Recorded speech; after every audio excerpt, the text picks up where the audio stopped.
everyone. Hello and welcome to the full moon in Virgo releasing practice in Sidereal Insights Astrology. I'm Phaedra. I'm the artist and astrologer of Mystic Physick Astrology, and I use Western Sidereal Astrology in my practice and here in the group, really to help you reconnect with your soul purpose and to kind of remember why you came into the world to begin with. And if you'll give me just a moment before we get underway, I'm going to refresh my browser so that I can keep track of everyone's questions in the group today. And then I just, of course, clicked on the wrong tab. So I'm just reloading. Hopefully we won't lose signal. How y'all doing? I hope everyone's okay. Hope everyone's having a good night. I can't tell if I have the camera adjusted well. So if you want to let me know if you're on with me, that you can see me and hear me okay, that would be fantastic. Just because I'm not quite sure I did it right tonight. Don't know what's going on here. All right, so let's see. Do we have a live stream? Oh, look, there's a live stream. Hot diggity. Hot diggity. Yay. Okay, we're all muted. Got my notes ready. So my aim with the broadcast is really to just kind of provide guidance on how we can consciously use the energy of the transiting planets to affect our lives in a positive way. And so with the full moon, this is an ideal time to be wrapping things up, to be finishing up projects. It's also a good time to let go of things that don't serve you any longer, and that's what we're going to be doing in tonight's practice. And so by the end of this live stream, what we're going to do is we're going to have gone through kind of some practices to help you identify any old patterns that don't serve you any longer, to walk you through some practices for letting go of any bad or unhelpful habits which might be holding you back from making progress in your life. And we're going to walk through ways we can look for ways to step into selfless service, to step more fully into selfless service, also that you can kind of get out of your rut and make room for fresh new approaches to daily living, because that's kind of the idea, right? We want to keep life interesting and healthy and growing and moving and not stagnant and not holding on to things that aren't serving us any longer. And that's something that we can easily get caught up in doing. Okay, so grab a pen and paper, grab your sidereal natal chart, your favorite beverage, and your willingness to surrender to your highest good. Okay. If you need to look up your sidereal sign placements, you can use our online calculator. I'm going to go ahead and copy and paste this into the comments. And that way, if anyone needs to look up. Hi, Teresa. Good to see you on. Let's see. I think I have to expand my browser window just a little bit so I can get a comment box here. So if you need to look up, we're working with the Fagan Bradley Sidereal Zodiac tonight in this practice. So if you do need to know that, now you know. There's a calculator where you can look up your chart. We're primarily working with your sidereal rising sign, although you can do these practices for your sun sign as well and get kind of, you know, double the fun out of your full moon releasing. Okay, so there you go. So with this full moon in Virgo, well, let me back up a little bit. Partly what we're going to do here is we're going to go over this particular full moon in Virgo. We're going to talk about it specifically and what we might need to know about this full moon and the days around it. And then we're going to get into what particular house this is falling in for each of you by rising sign. And so that way, if you aren't familiar with the houses and you want to know what themes you can be working with in alignment with your natal blueprint, you can go that direction. Once I'm done covering what house this is falling in for everyone by rising sign, we'll talk more in depth about Virgo archetypes and Virgo themes, and we'll explore some prompts for working through our full moon releasing practice tonight at the very end. And so let's talk for a moment about this particular full moon. The moon is full in Virgo. We have Mars trine Pluto right now. We have Mercury, which is the ruler of this full moon, sextiling Saturn from Aquarius at the moment, and keeping in mind he's retrograde. So a lot of different dynamics going into this full moon. And one of the things that I wrote in the March overview and short reports, if you had a chance to read those, one of the things I talked about, that muddled thinking and unrealistic expectations are a real risk at this particular full moon. And so you kind of want to pay attention. We have Mercury and Neptune interfering here, and it's going to cause problems with our ability to clearly analyze and integrate critical information or knowledge, right? So we might not be understanding clearly. We might be missing information that we need in order to make good or effective decisions or plans. And this is an example of the kind of thing that you can run into at Mercury retrograde time and why it may not be the best time to actually start something new. One of the things that we talked about during the new moon intention setting is that when you have Mercury retrograde, it can be a good time to go back to something you already started. and either restart it, kind of kickstart it again, or in this case, because we're at the full moon, go back to something that you already started and look at where you can wrap it up and bring it to a finish, right? And especially with Mercury retrograde, as you're doing that, what you can be doing is taking a closer look at the work that you've already done and looking for ways that you can make improvements or changes as you finalize things. Okay, so that's one way that you can approach this in terms of planning your daily life and activities and how you want to work with it. Okay, one thing that I would like to call out though is that we have some chart dynamics going on that say to me that there's that fundamental changes to our worldview, our thinking, our ideology, which result in changes to our behavior, are possible now. And this is really exciting in part because Virgo as a sign is, and as ruler of the 6th house, is an area where we assign pattern and habit and daily schedule. And so if you want to be able to make a change to that area of your behavior right now, and just really fundamentally change it on a structural level, this is a perfect time to be making an effort to kind of bring that to fruition. The other thing I want to call out is with the planetary alignments that we have going on right now, and with Mercury retrograde, you really want to be wary of gossip, you want to be wary of illusion, you want to be wary of rumor. Okay, those don't really have much to do with our practice tonight, just kind of some general tips around this particular full moon that I wanted to bring out for you. We also have, right around this time, we have Venus coming into a square aspect with Mars. We have Venus sextiling Jupiter. And so where I want to bring this to you is invite you to take action toward what's important to you near the 21st. Right? That's when Mars and Venus are going to engage from cardinal signs. The urge for action is likely to be rewarded if you take action at that time. So make the most of that opportunity. And that can be action towards finishing up whatever it is you need to finish up at this particular full moon. Okay. And where you're going to be looking for clues in that regard is think back to the new moon that we had in Virgo about 6 months ago, in October 2019. So this is early October, or October 9th is when we had our new moon in Virgo. Did you begin anything or start anything, or did something take root for you around that time that may be coming to an end now? And if so, use these 10 days just after this particular full moon in Virgo to wrap things up, to do your final review, your final tweaks, your final revisions, and just get it all tied up with a nice little bow on top. Okay? So grab your pen and paper. I'm going to run through the houses by rising sign and give you a rundown on what themes you can work with tonight if you want to use this in alignment with your own natal blueprint. If you have Aries rising by the sidereal zodiac, this is going to be a 6th house full moon for you. So that's work, health, pets, daily routines, habits. This is a good time for those of you who have Aries rising to let go of a bad habit. Okay, full moon's a perfect opportunity to just kind of release and let go of a bad habit that you don't want to carry into the future. And when you have it in your 6th house, which is your house of habits, your house of daily routine, it's a perfect time to focus on just kind of letting go. I'm done. I'm ready to allow this energy to leave my life. Okay, if you have Taurus rising, this is a 5th house full moon for you. So that's creativity, it's love, it's romance, it's children. Not marriage necessarily, but love relationships, which can be long-term or not. But this is the house of love and the house of the heart. Okay, this is ruling pleasurable activities, sports, risk-taking, and gambling. Again, this is if you have Taurus rising, a 5th house full moon for you. Hi, Jonna. I'm excited to have you on tonight with us, Jonna. Welcome, welcome, welcome.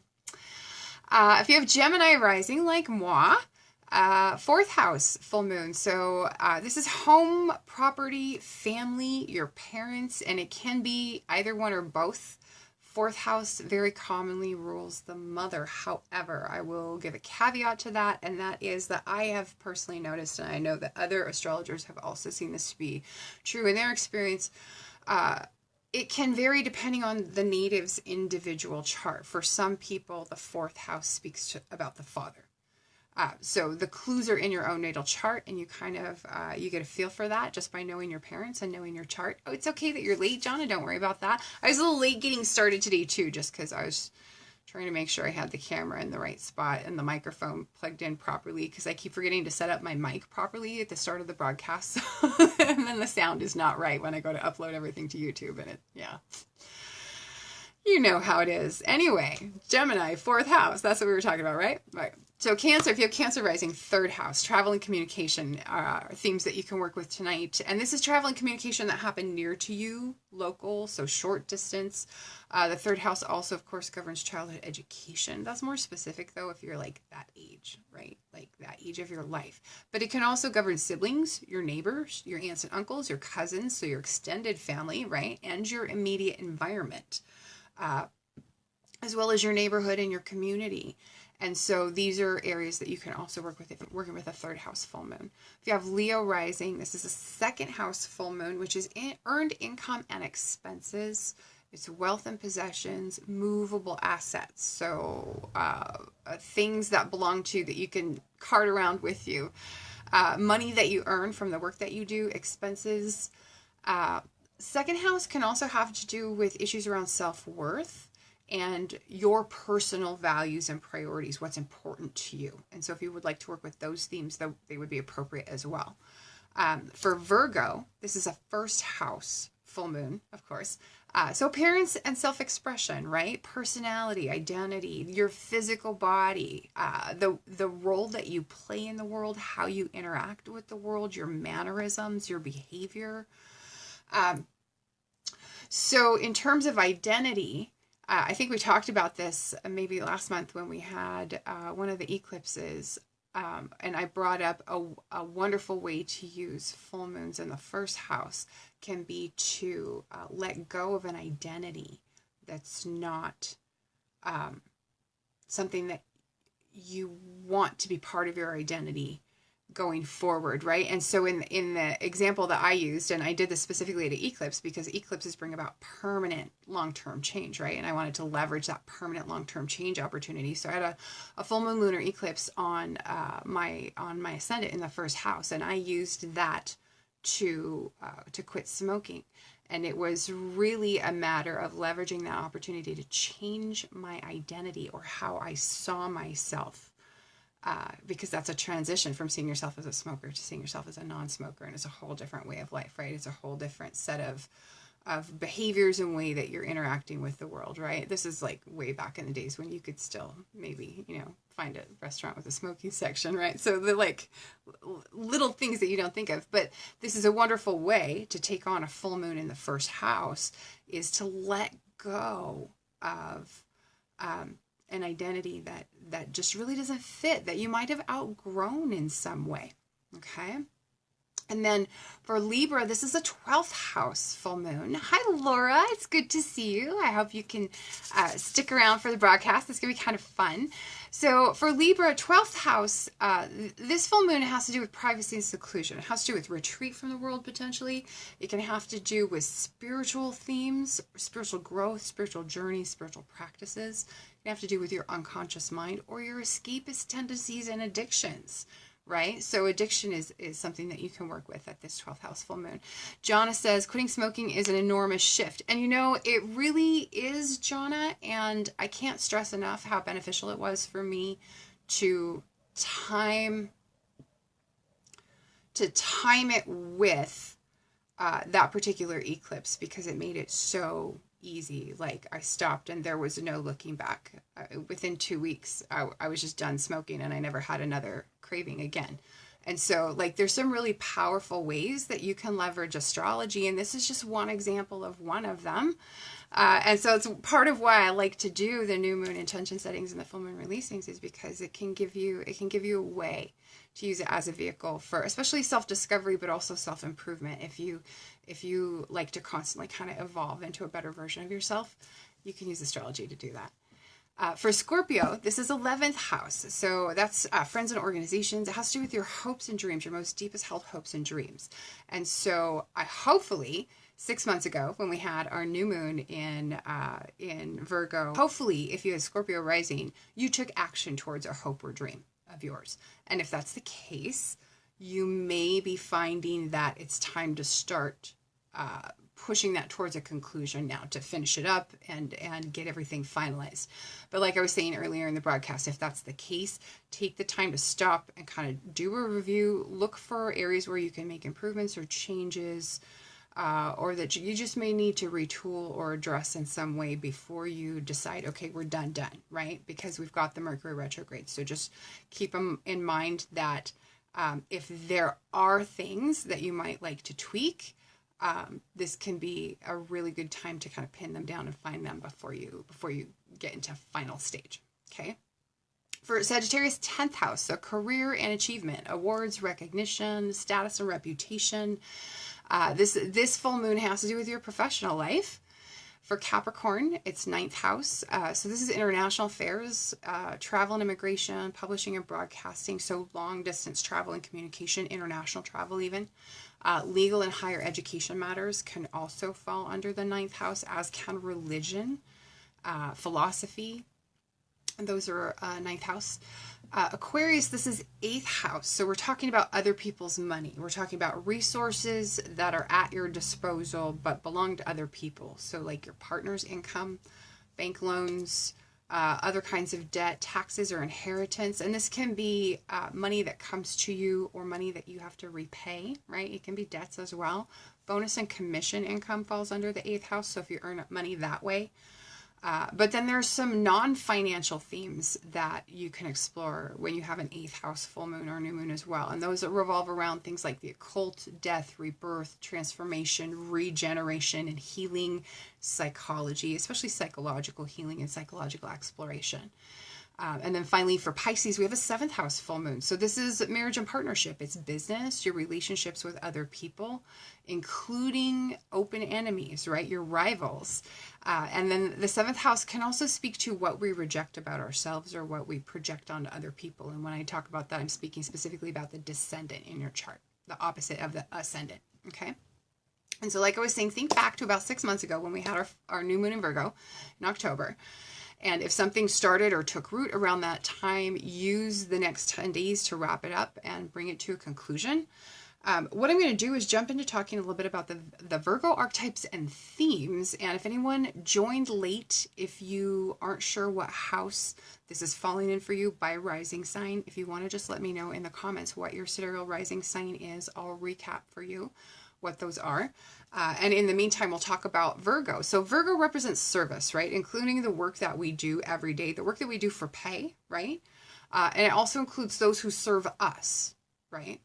That includes our pets, that includes employees. Like if you have someone who comes and mows your lawn in the summer or cleans your house, you know, once a week or what have you, folks like that are ruled by Virgo as the natural ruler of the 6th house. Virgo is also the healer, right? So her symbol represents the service of doctors and nurses. I can't talk tonight. I'm so sorry. So and when we talk about her symbol, we're talking about the 𝘄𝐻𝐻𝐿, right? So this is, and I didn't bring, normally when we're doing a Virgo conversation, I would probably bring an example. Let me see, actually. No, I can't. I was going to say, I'll post one in the comments, but I can't because, and I apologize for this, you can't post photos in the comments while the broadcast is live. After the broadcast, I could post a photo. But the 𝘄𝐻𝐻𝐿, the 𝘄𝐻𝐻𝐿, you could Google it, but it's the medical symbol that's like the staff with the wings and the serpent coiled around the staff. So this is a symbol of medicine and healing. It's used to represent doctors and nurses, right? And it invokes Mercury and the 𝘄𝐻𝐻𝐿 in retrograde notation. So the symbol for Mercury or for Virgo in some astrological systems, you may have noticed, is not, well, there's kind of a variant. The modern day symbol that we use is kind of a variant where it's this M shape and then it loops back on itself. So this is kind of a shorthand notation of MRX,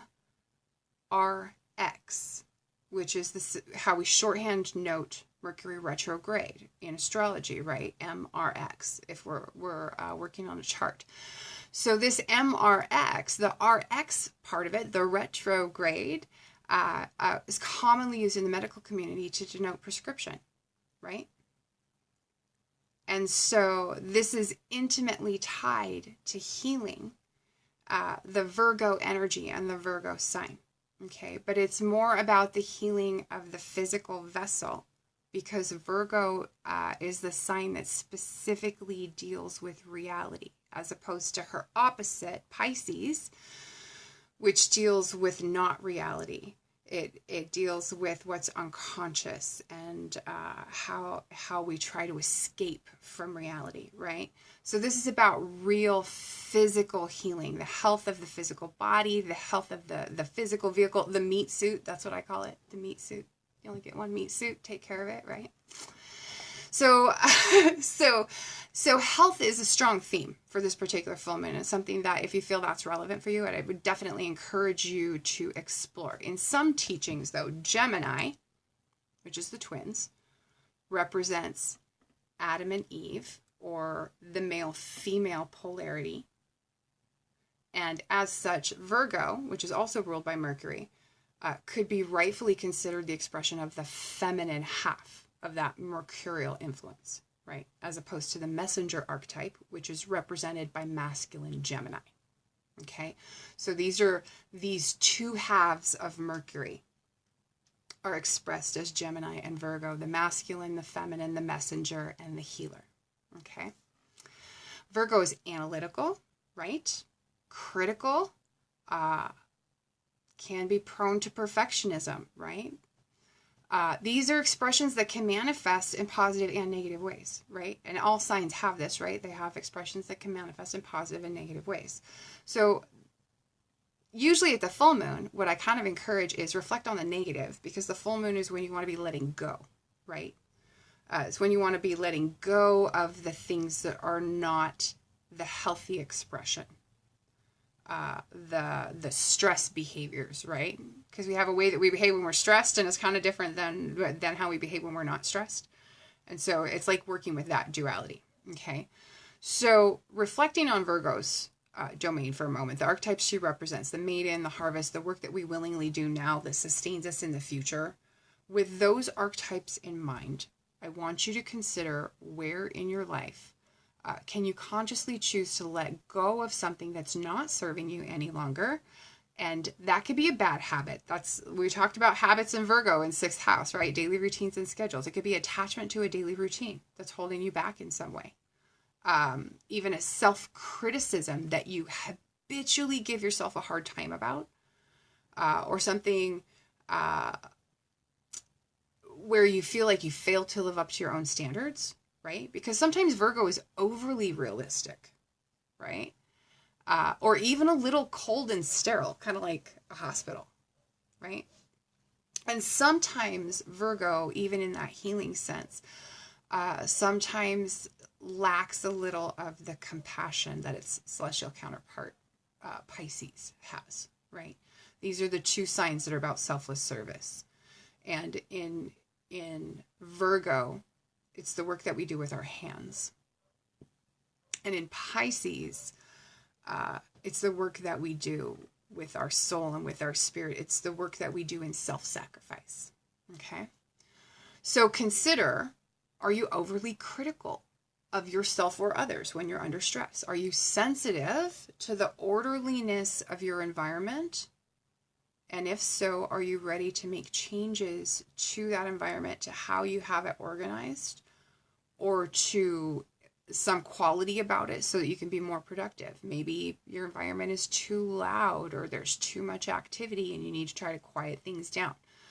But think about what you need to do to release and remove stress out of your environment so that you can be more productive, and so that you can move out of being self-critical or being critical of other people, okay? Or consider, is there a pattern of behavior that you fall back on? Especially one that you can recognize as unhealthy or self-sabotaging or destructive in some way. and that you're really finally ready to break free of. And then I think finally, this might be my last prompt. You don't have to work with all these. You can just pick out whatever resonates most strongly with you. Is there a hurt or a wound or a dis-ease of some sort that you are holding on to that is maybe preventing you from finding true and permanent healing? And are you ready to consider letting that go? Okay, so whatever it is, you're going to take a moment to write it down on your piece of paper. And this is why I was late getting started tonight too, Jonna, because I almost sat down to go live and realized that I didn't have my lighter or my bowl or any of that ready. I'm like, wait a minute, how can I light things on fire if I'm not ready? So, but whatever it is, you're going to take a moment, you're going to write it down on your piece of paper, spend a moment to thank it, whatever it was, for the lesson that it brought to you. And then you're going to state aloud your intention to the universe or God or whatever it is that works for you to release it from your life and from your experience with love and gratitude. So we're going to take a moment. I'll recap real quick before I start writing what I'm letting go of. But I'll recap the prompts real quick. Everyone will write down your thing, and then we'll reconvene here on the live broadcast in just a few minutes. And if you'll share what it is you'd like to move beyond, that could be very wonderful. If you're willing to do that, you can share in the comments what it is you are finally ready to move past in your life. Okay, so just recapping real quick.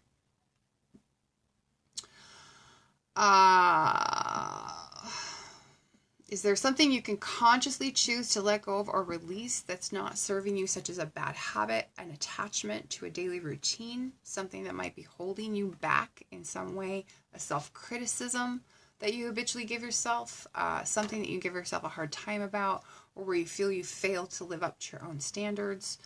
Are you overly critical of yourself or others, especially if you're under stress? And if that's the case, are there things that you can do to help let go of and move past stress, especially related to how your level of comfort in your environment, right? So the idea is we want to move out of stress so we can move into healthy behavior and be more productive. These are all things that Virgo loves. Health, good habits, productivity, low stress. Is there a behavior of pattern that you fall back on that you can recognize is unhealthy or self-sabotaging or destructive in some way that you're ready to finally break free of? Or is there a hurt, a wound, or dis-ease of some sort that you have been holding on to and is preventing you from finding true and permanent healing? Are you ready to consider letting that go? So one thing I want to call out on this last one, the hurt or wound. We have Mercury retrograde. He began his retrograde in Pisces. He went back into Aquarius. He's going to be moving back into Pisces by the end of the month. I don't remember exactly the date. Anyway, so we have this dynamic of Mercury retrograde, Mercury being the planet of communication, being the ruler of this particular full moon.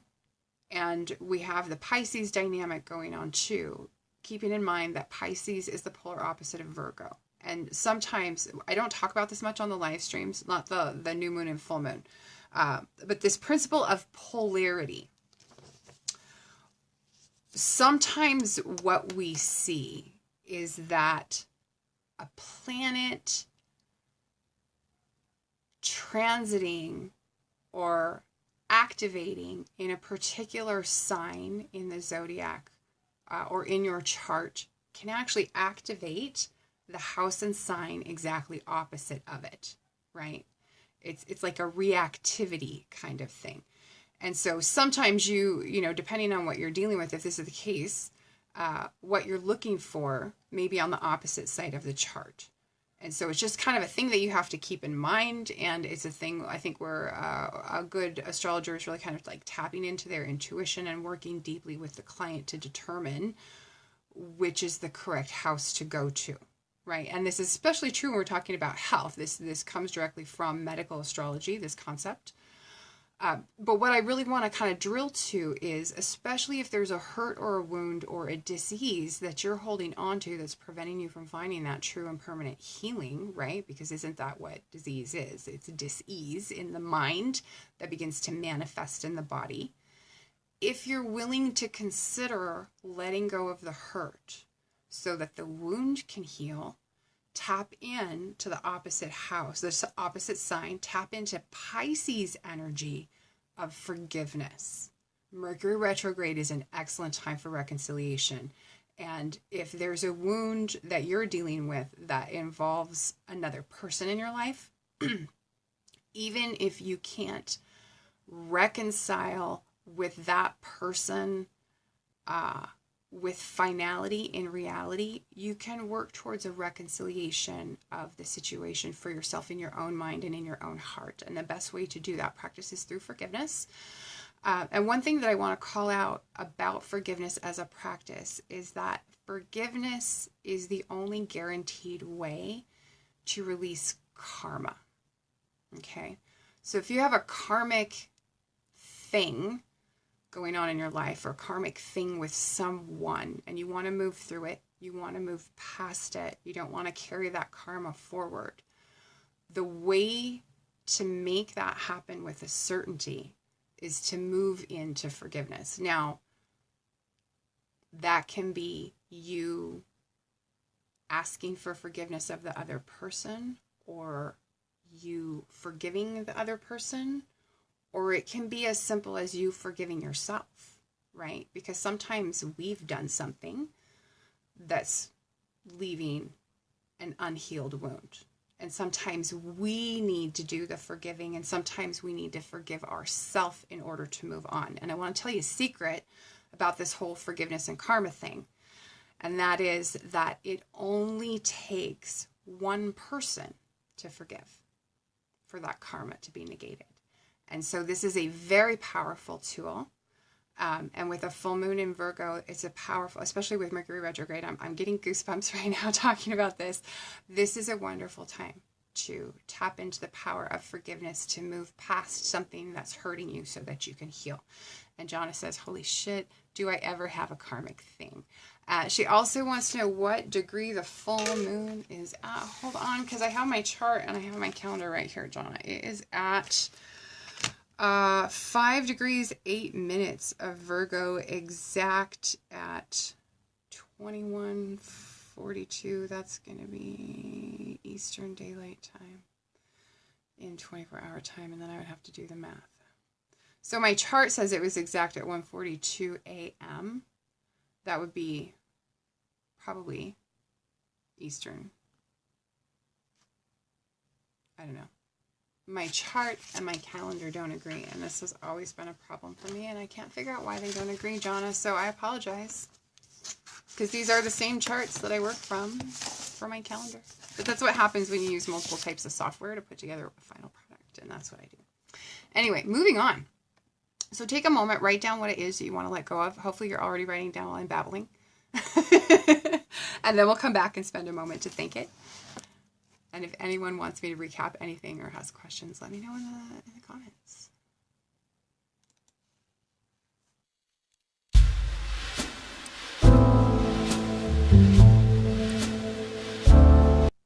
Does anyone need any more time? If you do, let me know in the comments. I wasn't really quite sure how to work with this one. So I'm kind of going more abstract, which is maybe appropriate with Neptune in play. Neptune makes things fuzzy and obscures details and information. And so maybe going abstract and a little bit looser is the right way to approach this particular full moon. So for me, for Gemini rising, it was 4th house, which is home, family, property, real estate, that sort of thing. And I'm really kind of thinking, full moon, home, full moon, home. Yeah, there's definitely projects I could finish up, right? Like, oh, come on, let's get real. I have a lot of projects I could finish up. But what do I want to let go of? What's holding me back? I don't know. So, not knowing what might be holding me back or what I do want to let go of, and I'm even kind of looking around my house as I ponder this. What I settled on is I release my attachment to my home and my house. And I'm going to pause here for a minute, because, I mean, we all have attachments, right? We have attachments to our home, especially if we own our house, we might have attachments to it, right? And part of the path, part of the journey, part of the experience is learning to try to let go of those attachments, because everything is transitory, right? The only thing permanent, the only thing guaranteed is change, right? And so that's kind of where the direction I'm exploring with this, right, is maybe letting go of attachment in that sense, the knowing that everything is transitory. So I release my attachment to my home and house, knowing that home and house are capable of change and evolution as my definitions of home and family are transformed. So that's kind of wide open, right? So we bought our home as what they were describing at the time as a distressed property, right? That gives you a lot of possibility when you're working with a distressed property as you rehabilitate it, what direction you want to take it, right? And so there's, I think, a lot of different ways that that physical building, as we put it back to rights, can grow and evolve and change on its own. And so this is, I think, maybe a practice or a reminder to me to not get too attached to how things are, because sometimes growth and evolution and change brings about things that are better, but unexpected, right? Unexpected. So Jonna says, I'm releasing a ton of guilt and self-criticism.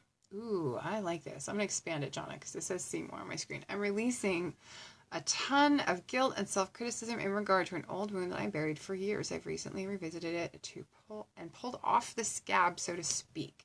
And this is hitting me in the 12th house. I feel like lots of Pisces and Virgo face-off energy pushing around me. Yes, and there's a lot of tension when it comes to houses or signs that are opposite of each other. So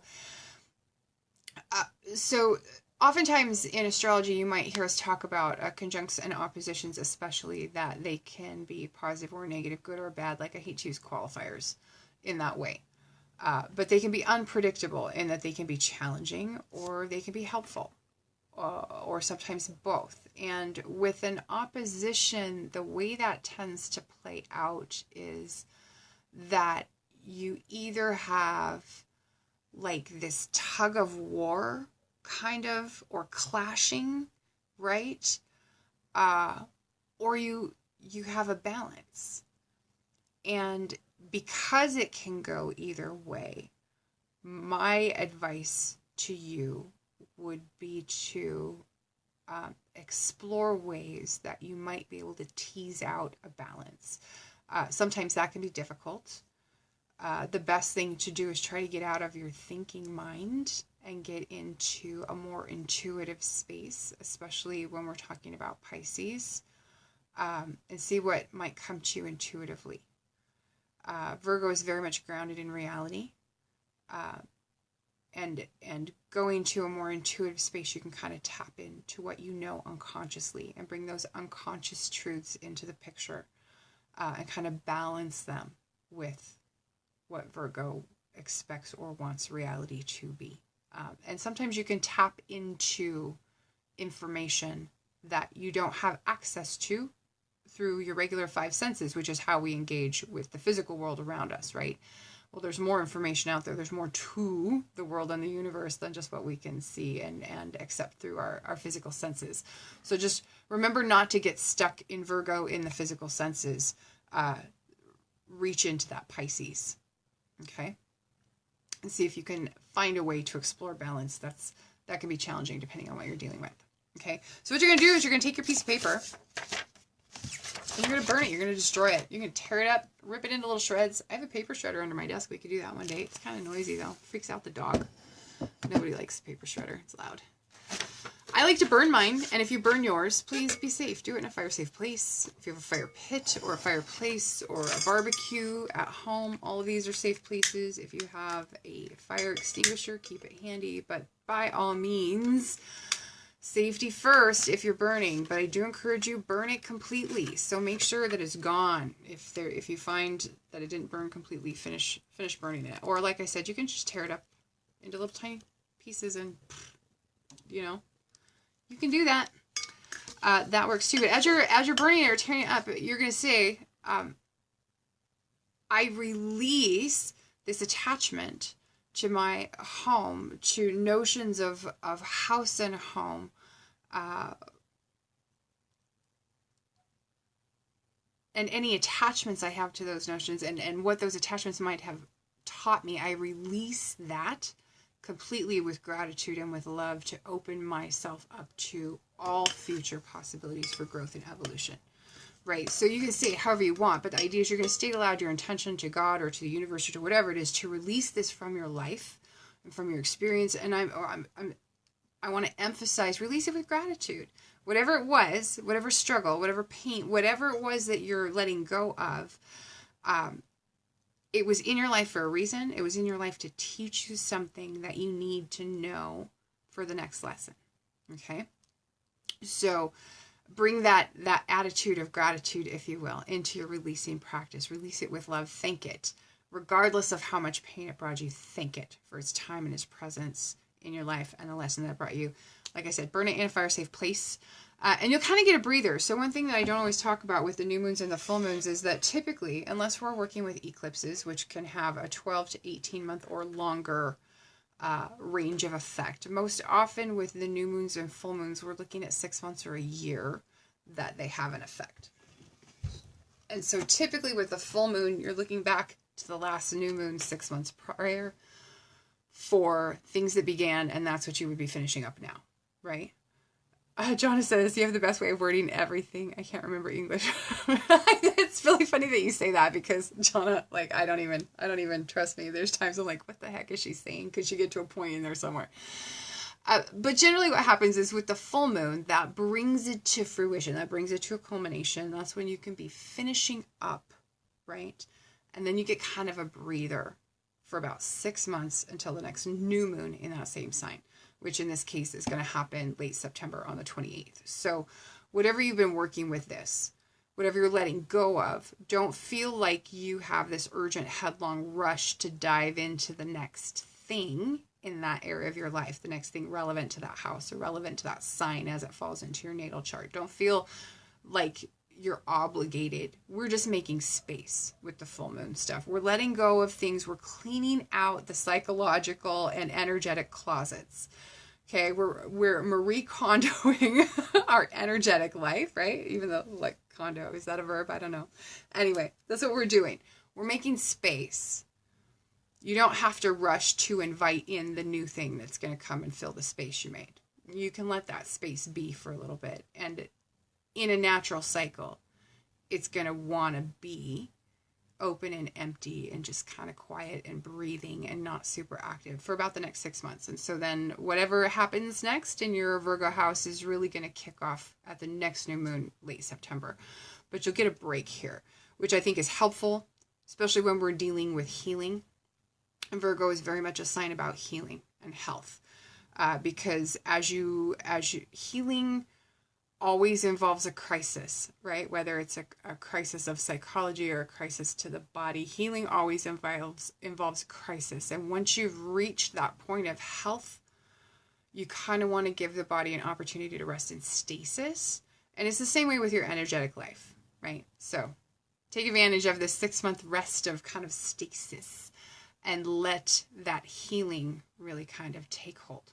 Don't really have any major announcements for you guys. Sorry, nothing exciting tonight. If you haven't read up the March overview and short reports, I would encourage you to do that. You can check those out online at mystickphysick.com/sidereal monthly horoscopes. I am in process with the April overview and short reports. The full horoscopes by sign are kind of on a brief hiatus, and I'm not sure. It's temporary. I don't know how long it's going to last. I will keep you posted on this. I've taken on a new project around how to deliver those to you. And so they're kind of undergoing some changes, some transition. I'm not sure exactly how long this is going to take. And as I know more, I will share more. It's very exciting on the backside of it. I do want you to know that. But ideally, this shift is going to allow me even more time to bring you even more content that's relevant to you, that's astrological in nature, but that's not specifically revolving around horoscopes or the new moon or the full moon, but where we can talk about certain things, we can explore them more in depth, Okay, and so this would be more like permanent content that if you needed to come back and reread and get a refresher on, rather than what we're doing now is all content that has to do with the transits. And so as I post updates to, say, the website, to the blog, or to the Facebook page, like those are relevant for a certain period of time, and then they're no longer useful or helpful to you. And so the idea is we kind of want to move past, like I still want to bring you this help, this information, the horoscopes, because I know that's a useful tool for you, but I want to try and bring it to you in a different way. And it's a way that would allow me other avenues to help you even better. Okay, so that's kind of the idea. Stay tuned for more on that. And I will let you know as I can. Finally, I guess the last things is just don't forget to, if you signed up for the old YouTube channel, the one that we very first started last year, I want to say it was late January or early February when we started the YouTube channel. I had to switch gears mid-year and start a new one because I wasn't going to be able to change the name of the YouTube channel. So if you signed up for the old one and you haven't signed up for the new one, sign up for the new one, because that's where all the videos get posted when I'm done. That way you'll never miss a broadcast. Okay, that's where all the Sidereal Insights Astro updates go. That's where all these new and full moon videos go. But that's the link for the new YouTube channel. So if you need to subscribe, I would encourage you to do that. Anything else? Do you guys have questions, comments, stuff you want me to consider bringing to you here in the group, or that you would like to see at the website? I'm curious. I'd love to have your feedback. I would also love to have your feedback from anyone who's used the Ultimate Astrological Planner at any point. In any iteration. I think I released these for the first time in 2017, I think was the first year we did the Ultimate Astrological Planner. I'm getting ready to start on next year's planner. And so if you have feedback or suggestions or questions or things you want on the wish list that could be added to or included in the planner, let me know, because that will be getting underway here in the next several weeks. And I would love to make it better based on your feedback. So let me know what you think. And if you have any questions or comments, or if you're catching the replay and you want to share what you're letting go of in the comments, please do. I will always be around to say hi. And we'll see you again next time, folks. Have a fantastic evening and happy full moon in Virgo.